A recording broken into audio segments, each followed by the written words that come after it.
آپ نے قلب کے مرض کا ذکر کیوں کیا؟ کیا فرمایا کہ کچھ قومیں، کچھ لوگ میری امت کے آئیں گے، ان میں قلب کا مرض داخل ہوگا۔ عربی میں قلب کتے کو بولتے ہیں، اور قلب لام کی زبر کے ساتھ قلب بفتح اللام، اس سے مراد کتے کا مرض۔ ایک کتا بھاولا کتا کہلاتا ہے،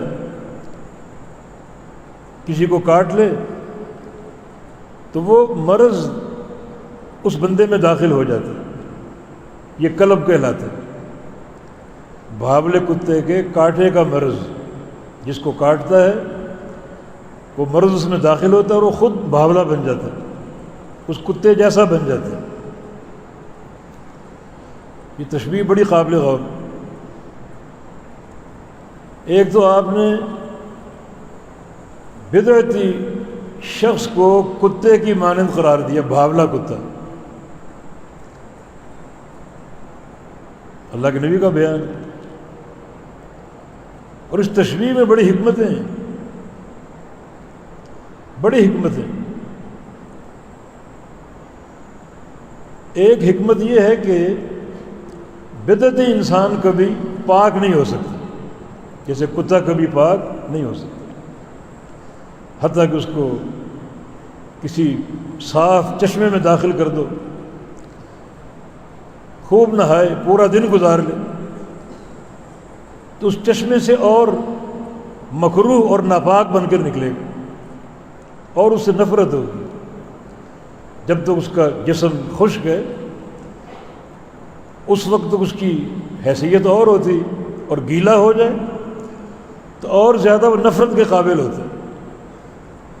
یعنی بدعتی انسان جس قدر چاہے اپنے اوپر عبادتیں، ذکر و اذکار سوار کر لے، طاری کر لے، وہ پاک نہیں ہو سکتا، بلکہ اس کا عمل، اس کی اگر بدعی طریقے پر ہے تو اس کی ناپاکی بڑھ جائے گی، اللہ سے دور ہوتا جائے گا، صراط مستقیم سے بھٹکتا جائے گا۔ اللہ کے قریب کون ہے؟ جو اس خط مستقیم پر چل رہا ہے، جس پہ اللہ کے پیغمبر موجود ہے۔ آپ نے سیدھا خط کھینچا اور فرمایا کہ ھذا صراط اللہ، یہ اللہ کا راستہ ہے، اور ایک حدیث میں ھذا صراطی مستقیم ہے، یہ میرا سیدھا راستہ ہے۔ اس راہ پر چل کے آگے بڑھے گا، وہ اللہ کی طرف جا رہا ہے، اس کو اللہ کا قرب حاصل ہو رہا ہے، اللہ تعالیٰ کی محبت میں اضافہ ہو رہا ہے، اس کا رخ سیدھا ہے رب تعالیٰ کی طرف، رسول اللہ کی طرف۔ اور جو اس خط مستقیم سے اتر گیا دائیں طرف یا بائیں طرف، اس کا ہر عمل اس کو اس راستے سے دور کرے گا، مانا اللہ سے دور کرے گا، اللہ کے رسول سے دور کرے گا، اس دین حنیف سے دور کرے گا۔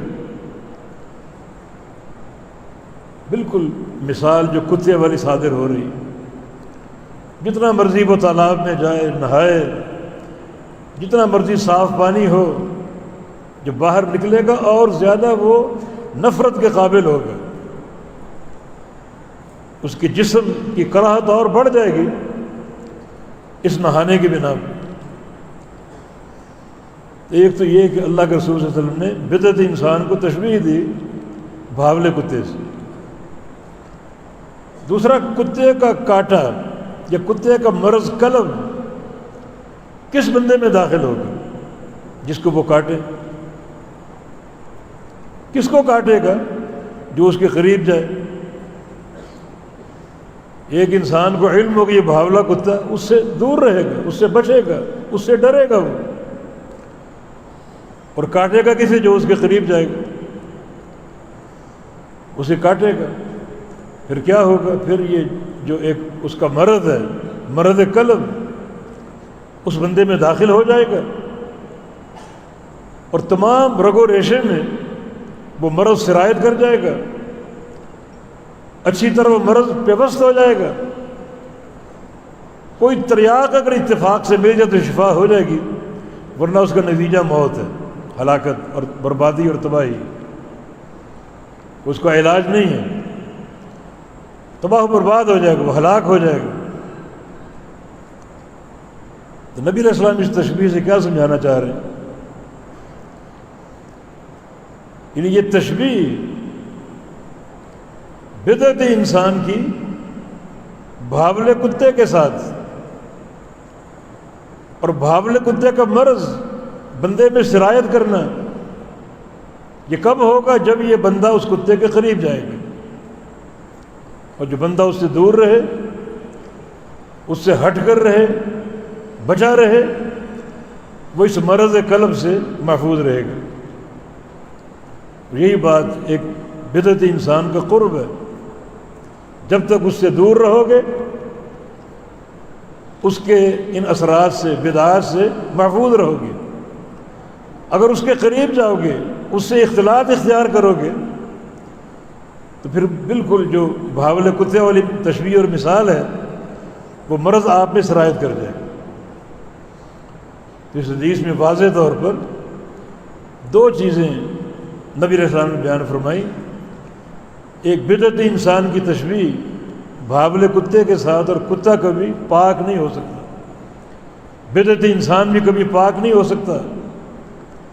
نبی علیہ السلام کی ایک حدیث بھی ہے کہ ان اللہ احتجت التوبۃ عن کل صاحب بدع، اللہ تعالیٰ نے بدعتی انسان سے توبہ کو چھپا لی ہے، اس کو توبہ کی توفیق ہی نہیں ملتی، وہ پاک کیسے ہوگا؟